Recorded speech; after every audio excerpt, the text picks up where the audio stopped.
In fact ಉಳಿದವರು ಕಣ್ಣಂತೆ ಮುನ್ನ ಪಾತ್ರನೂ ಅಷ್ಟೇ ಸರ್. ಅಷ್ಟೊಳ್ಳೆ ಹಾಡನ್ನು ಕೊಟ್ಟು ಎಲ್ಲ ಮಾಡಿ ರಿಸ್ಕ್ ತಗೊಳ್ಳೋದಕ್ಕೆ ರಕ್ಷಿತ್ಗೆ ಧೈರ್ಯ ಇತ್ತು, ಹಾಗಾಗಿ ಅದು ಸಾಧ್ಯ ಆಯಿತು. ಓಕೆ. ಆ್ಯಕ್ಚುಲಾಗಿ ರಕ್ಷಿತ್ ಫಸ್ಟು ಹೇಳಿದಾಗ ಹಾಡು ನನಗೆ ತುಂಬ ಇಷ್ಟ ಆಗೋಯ್ತು. ಆದ್ರೆ ರಕ್ಷಿತ್ ಮಾಡ್ತಾ ಇದ್ದು ರೋಲ್ ಇಷ್ಟ ಆಗೋಯ್ತು. ರಿಚಿ ನಂಗೆ ಆ ರೋಲ್ ಕೊಟ್ಟರೆ ಮಾಡ್ತೀನಿ ಅಂತಂದೆ. ಸುಮಾರು ದಿವಸ ನಾನು ರೆಸ್ಪಾಂಡ್ ಮಾಡೋಕ್ಕೆ ಹೋಗಿರಲಿಲ್ಲ. ಅದಾದ್ಮೇಲೆ ಸುಮಾರು ದಿವಸ ಆದ್ಮೇಲೆ ಎಲ್ಲ ಒಂದ್ ಕಡೆ ಇವರು ಅಜಿತಣ್ಣ ಸಿಕ್ಕಿದ್ರು. ಸಿಕ್ ಮಾತಾಡಿದ ಕಿಶೋ ಮಾಡ್ತಾ ಇದೆಯಾ ನೀನು, ಅದನ್ನ ಸಖತ್ತಾಗಿದೆ ಮಾಡಬೇಕು ಅಂತ ಆಸೆ, ಆದ್ರೆ ನನ್ಗೆ 6 ರೋಲ್ ಕೊಟ್ಟಿದ್ರು ಮಾಡ್ತಾ ಇದ್ದೆ. ಮಾಡ್ಬೇಕಲ್ಲ ಕಿಶೋರ್, ಚೆನ್ನಾಗಿ ಮಾಡ್ತಾ ಇರೋ ಹುಡುಗರು ಹೊಸ್ದಾಗಿ ಮಾಡ್ತಾ ಇದ್ದಾರೆ. ಹೌದು ನನಗೂ ಅದೇ ಆಸೆ, ತುಂಬ ಇಂಟ್ರೆಸ್ಟಿಂಗ್ ಆಗಿ ಮಾಡ್ತಾ ಇದ್ದಾರೆ, ಇರಬೇಕು ಅಂತ.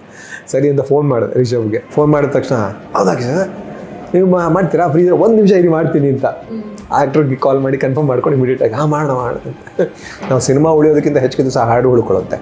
ಹಾಗಾಗಿ ಇವತ್ತಿಗೂ ಊರು ಹಿಡಿತಾರೆ, ಇವತ್ತಿಗೂ ಮಾತಾಡ್ತಾರೆ, ಇವತ್ತಿಗೂ ರೋಲು ಕೊಡ್ತಾರೆ ಕೆಲವು.